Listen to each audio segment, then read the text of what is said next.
కోల్కతాలో junior doctor మీద జరిగినటువంటి హత్యాచార ఘటన యావత్ దేశాన్ని కలిచివేసింది. ఈ హత్యాచార ఘటనలో సంచలన విషయాలు వెలుగులోకి వస్తున్నాయి. ఇప్పటికే సిబిఐ విచారణలో కొన్ని విషయాలైతే వెలుగులోకి వచ్చాయి. ఈ జూనియర్ డాక్టర్ అత్యాచార ఘటనలో బడా నేతల ప్రమేయం ఉందని, అలాగే ప్రిన్సిపాల్ కూడా ఈ హత్యాచార కేసులో ఆయన హస్తం కూడా ఉందనేటువంటి అనుమానాలు వ్యక్తమవుతున్నటువంటి నేపథ్యంలో ఇప్పటికే ఈ హత్యాచార ఘటనలో నిందితుడిగా సంజయ్ రౌత్‌ని పోలీసులు అరెస్ట్ చేసినటువంటి నేపథ్యం రిపీట్.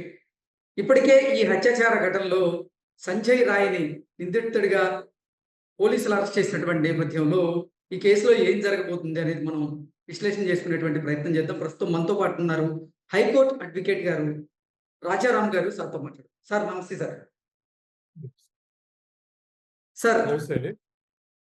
కోల్కతాలో జూనియర్ డాక్టర్ మీద జరిగినటువంటి ఈ హత్యాచార ఘటన యావత్ దేశాన్ని అయితే కలిచివేసింది. ఇప్పుడు దేశవ్యాప్తంగా ఉన్నటువంటి వైద్యులతో పాటుగా ఎంతో మంది బాధితురాలికి అండగా నిలబడేటువంటి ప్రయత్నం చేస్తూ ఉన్నారు. అందులో భాగంగానే నిరసనలు వ్యక్తం చేస్తూ ఉన్నారు.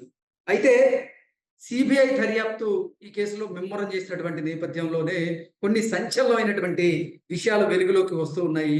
ఈ కేసులో కొంతమంది బడా నేతల హస్తం ఉందని, ఈ హత్య కేసులో ప్రిన్సిపల్ గారి ప్రమేయం కూడా ఉంది అనేటువంటి అనుమానాలు అయితే వ్యక్తమవుతూ ఉన్నాయి. జాతీయ మీడియాలో కథనాలు కూడా వస్తూ ఉన్నాయి. ఏంటి సార్ దీన్ని ఎలా చూడొచ్చు?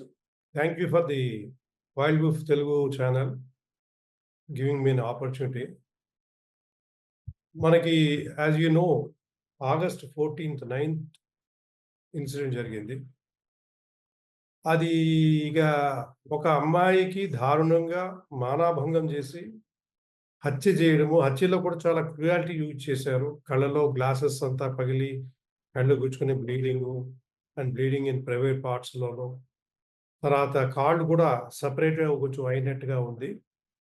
ఈ విషయాన్నేమో వాళ్ళు బయటికి చెప్పకుండా తల్లిదండ్రులకి చాలా టైం తీసుకున్న తర్వాత ఫోన్ చేసి మీ అమ్మాయి కొంచెం సీరియస్గా ఉందని చెప్పడం, ఆ తర్వాత మీ అమ్మాయి ఏమో సూసైడ్ చేసుకుందని చెప్పడం, దాని తర్వాత తల్లిదండ్రులకి తల్లిని అలౌ చేస్తే తల్లి ఇంకెవరో సమ్ అసిస్టెంట్ చూసుకొని వచ్చారు. చూసుకొచ్చిన తర్వాత వాళ్ళు ఏం చెప్తారంటే ఇది సమ్ రేప్ అండ్ మర్డర్లా ఉన్నది, గ్యాంగ్ రేప్లా జరిగినట్టుంది అని. అంతవరకు కూడా పోలీస్ కానీ లేదా అంటే డిపార్ట్మెంట్ హాస్పిటల్ అథారిటీస్ కానీ కంప్లైంట్ తీసుకోవడం జరగలేదు, కంప్లైంట్ ఇవ్వడము జరగలేదు. ప్రిన్సిపల్ గారు చెప్పిన వెర్షను అది సూసైడ్ అయితే బాడీని చూడగానే మామూలుగా నేచురల్ డెత్ అన్నేచురల్ డెత్ అన్నది ఏ మనిషి అయినా సరే రికగ్నైజ్ చేయగలరు. ఎందుకంటే నేచురల్ డెత్ ఎట్లా ఉంటుంది, సూసైడ్ చేస్తే మనిషి ఎలా చనిపోతాడు అన్నది. ఇక్కడ సూసైడ్ అన్న పరిగణలోకి లేదు. తర్వాత ఇది కాకుండా మీకు ఇమ్మీడియట్‌గా పోస్ట్ మార్టం జరిగిన కొద్ది క్షణాల్లోనే క్యూలో ఉన్న డెడ్ బాడీని ఫైర్‌కి పక్కకు పెట్టేసి ఈమె బాడీనే ముందు ప్యాక్ చేశారు. అంటే అంత ఎమర్జెన్సీగా చేశారు.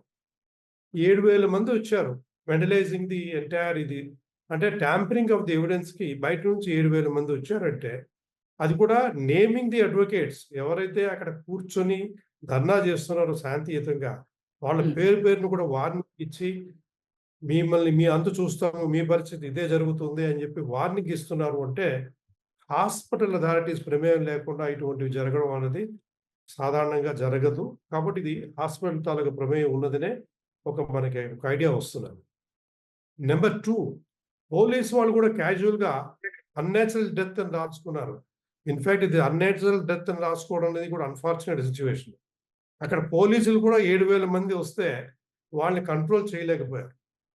హాస్పిటల్ నర్సెస్ అందరూ కూడా పడి లోపల దాచుకోవడం జరిగింది. అంటే పరిస్థితి సిట్యుయేషన్ ఎట్లా ఉంది అంటే, ఇది పొలిటికల్ దీంట్లో ఇన్‌ఫ్లూయెన్స్ ఉంటే గానీ అటువంటి పరిస్థితులు రావు. అది కూడా బయట నుంచి 7,000 మంది కత్తులు, కటార్లు వేసుకొని వచ్చారు అంటే, పోలీస్‌కి ఇన్ఫర్మేషన్ లేదా? లేదా ఎవరికీ తెలియదా? వీళ్ళు ఎక్కడి నుండి వచ్చారు? ఎందుకు వచ్చారు? అన్నది చాలా ఇంపార్టెంట్ యాస్పెక్ట్. నిన్న మీరు సుప్రీంకోర్టులో చూసే ఉంటారు. సుప్రీంకోర్టు ఏమో సీజ్ చేసింది ఇష్యూని. సీజ్ చేస్తూ సుప్రీంకోర్టు సర్టెన్ గైడ్‌లైన్స్ కూడా ఫార్ములేట్ చేసింది. ఆల్ ఓవర్ ఇండియాలో పెద్ద సీనియర్ మోస్ట్ అడ్వకేట్‌లను తీసుకొని వాళ్ళ ద్వారా ఒక కమిటీని ఫార్మ్ చేసి ఫర్దర్ స్టెప్స్ ఏం తీసుకోవాలనేది ఒక పాయింట్ ఆఫ్ వ్యూలో అయితే, ఇన్వెస్టిగేషన్ పార్ట్లో సిబిఐని what action that had been taken, ఏం జరిగింది ఏంటి అన్నది రిపోర్ట్ కూడా రేపు ఉన్నది. సో ఈ విషయాల్లో మనం పరిగణలోకి తీసుకోవాల్సి వస్తుంది. సార్ అసలు అంటే బాధితురాలి గురించి బాధితురాలి తల్లిదండ్రులకు ప్రిన్సిపల్ ఎందుకు అబద్ధం చెప్పించారు? ఈ హత్య కేసుని ఆత్మహత్యగా ఎందుకు చిత్రీకరించేటువంటి ప్రయత్నం చేశారు? అంటే ఈ హత్య కేసులో ప్రిన్సిపల్ గారి ప్రమేయం కూడా ఉందా? అందుకే వారు ఈ హత్య కేసుని ఆత్మహత్యగా చిత్రీకరించేటువంటి ప్రయత్నం చేశారా మొదట్లో? అంటే ఏం చెప్తారు? దీంట్లో నేను వినవచ్చింది, ఎందుకంటే మనకి అక్కడ ఇన్సిడెంట్ కోల్కతాలో జరిగింది. ఆ ఇన్స్టిట్యూషన్‌లో మనకు వస్తున్న ఇన్ఫర్మేషన్‌లు పబ్లిక్ గాను, తర్వాత ఈ వాట్సాప్ హల్చల్ జరుగుతున్నాయి బాగాను. హ్మ్. ప్రిన్సిపల్ ఏందంటే అక్కడ లా ఈ medical what we call medicines mafia అని ఒకటి ఉంది. హ్మ్. ఈ మెడిసిన్స్ మాఫియాలో కొన్ని మెడిసిన్స్ వీళ్ళు బయట దేశాల నుంచి తెచ్చుకొని ప్రిన్సిపాల్ స్వయంగా అమ్ముకుంటున్నాడని. హ్మ్. తర్వాత అక్కడ ఇంజెక్షన్స్ అవి కూడా దాన్ని మళ్ళీ బంగ్లాదేశ్‌కి ఎక్కడికో పంపించి దాన్ని మళ్ళీ సైక్లింగ్ చేయించుకొని అవి తెప్పించుకొని తను బిల్లు పెట్టుకుంటున్నాడని ఇట్లా ఆయన మీద అపవాదులున్నాయి. మరి హ్మ్. అది ఎంతవరకు అన్నది ఇన్వెస్టిగేషన్ చెప్పగలదు. ఎందుకంటే మనం we cannot trial the issues now. కానీ ఇక్కడేందంటే, ఈ యాస్పెక్ట్స్‌లోని ఆమె సర్టెన్ ఎవిడెన్సెస్ తీసుకున్నది. ఆ ఎవిడెన్సెస్ తీసుకొని దాన్ని పబ్లిష్ చేయడానికి అవకాశం ఉన్నది అనే ఉద్దేశంతో ఆమెని ఆ రాత్రి టార్గెట్ చేసి పిలిపించుకొని రేప్ అండ్ మర్డర్ చేయడం జరిగింది అన్నది ఒక ఊహాగానం. హ్మ్. అది ఊహాగానం ఎంతవరకు అన్నది సిబిఐ ఎంక్వైరీలో గాని కరెక్ట్‌గా చెప్పలేమది. కానీ హ్మ్. ప్రిన్సిపల్ ఇన్వాల్వ్‌మెంటు దీనికి ముందు ప్రిన్సిపల్ ఈ విషయాల్లో చాలా ఇన్వాల్వ్‌మెంట్ ఉన్నది. ఇలాంటి వాటిల్లోనే అని చెప్పి అంతకుముందు కూడా లోగడ ఉన్నది. దీనికి ఓ ఎంపీయో, ఎమ్మెల్యేయో పిల్లలు కూడా ఉన్నారని చెప్పి వినొస్తున్నది. So, okay. ఈ సిట్యుయేషన్‌లో ఎవరు ఇన్వాల్వ్‌మెంటు అన్నది కంప్లీట్ పిక్చర్ మనకేంటంటే supreme court seize out the matter కాబట్టి, మనం we cannot estimate but only ఊహాగానాల ద్వారా ఏం జరుగుతుంది అన్న విషయంలో మనం చెప్పుకోగలం. Okay. We cannot say beyond. పశ్చిమ బెంగాల్ ప్రభుత్వం ఏర్పాటు చేసినటువంటి సిట్ విచారణలో భాగంగా, అలాగే సిబిఐ విచారణలో భాగంగా కొన్ని సంచలనమైనటువంటి విషయాలు వెలుగులోకి వచ్చాయని, ఇప్పుడు నిందితుడిగా ఉన్నటువంటి సంజయ్ రాయ్ ఈ అత్యాచార ఘటన కంటే ముందు ఆయన వేశ్య గృహానికి వెళ్లి అక్కడ కొంతసేపు గడిపాడని, తరువాత ఈ అత్యాచార యత్నానికి ప్రయత్నం చేశారు అనేటువంటి ఆహ్, ఆ ఆరోపణలైతే ఆయన మీద వస్తూ ఉన్నాయి. కొన్ని వార్తలు కూడా బలంగా వినపడుతూ ఉన్నాయి. ఏంటి సార్? ఏం జరిగి ఉండొచ్చు ఆ రోజు? యాక్చువల్‌గా మీకు దీంట్లో జరిగిందేందంటే, ఈ ప్రిన్సిపల్ తాలూకా ఈ మెడికల్ మాఫియాలో అంటే సమ్ మెడిసిన్స్ ఇష్యూ‌ల్లోను వాటిలోను సమ్ ప్రాబ్లమ్స్ బయటికొచ్చినాయి. తర్వాత అక్కడ స్టూడెంట్స్ కూడా వాట్సాప్‌లోనే హల్చల్ చేశారని చెప్పి అంటున్నారంటే, ఈరోజు ఎవరికో హత్య జరుగుతున్నది, మానభంగం జరుగుతున్నది అని చెప్పి స్టూడెంట్స్ కూడా వాట్సాప్‌లోనే సర్క్యులేట్ చేసుకున్నట్టుగా ఒక వాదన వినవస్తుంది. హ్మ్. అది ఎంతవరకు సమంజసం అన్నది మనకి తెలియదు. బట్ అంటే అదే ఫ్యాక్ట్ అయితే, వాళ్ళు చెప్పిన ప్రకారం ఈరోజు జరుగుతుంది అన్నది అంటే, it is guessed by everybody that there is a murder and rape. మరి అది ఈ హాస్పిటల్ అబ్బాయిని యాజమాన్యం చర్యలు తీసుకోలేదు. అటువంటి మెసేజ్‌లు ఇప్పుడు సోషల్ మీడియాలో గాని, లేదంటే వాట్సాప్ గ్రూపుల్లో గాని సర్క్యులేట్ అవుతున్నటువంటి నేపథ్యంలో ఎందుకు జాగ్రత్త వహించలేదు ఆ హాస్పిటల్ యాజమాన్యం? ఎందుకు నిర్లక్ష్యంగా ఇక్కడ యాజమాన్యమే ఇన్వాల్వ్ అయ్యిందండి. కంచే చేనమేస్తే అన్నట్టుంది ఇక్కడ.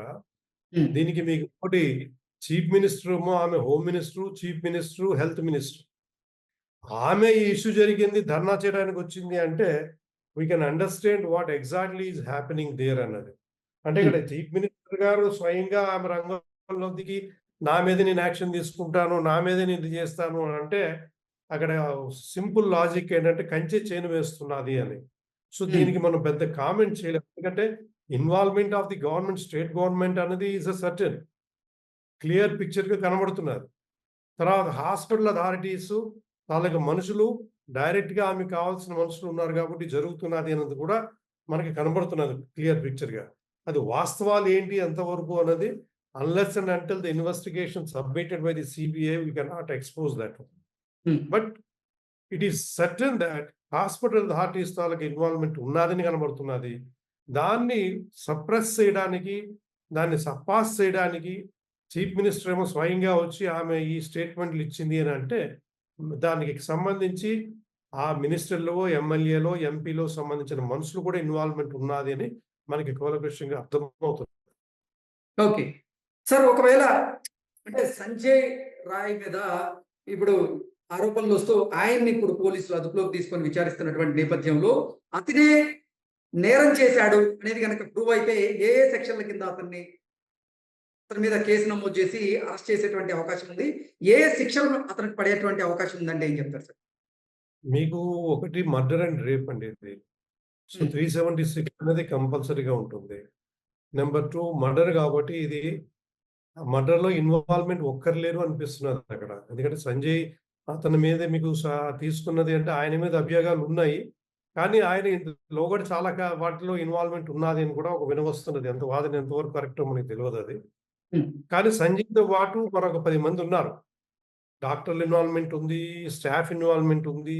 ఇంతమంది ఇన్వాల్వ్‌మెంట్ లేనిదే అటువంటి ఘోరమైన ఇన్సిడెంట్ దట్టు హాస్పిటల్‌లో జరగడము అన్నది సాధారణంగా జరగదు. ఎందుకంటే మీకు బయట జరిగింది అంటే వి కెన్ అండర్‌స్టాండ్.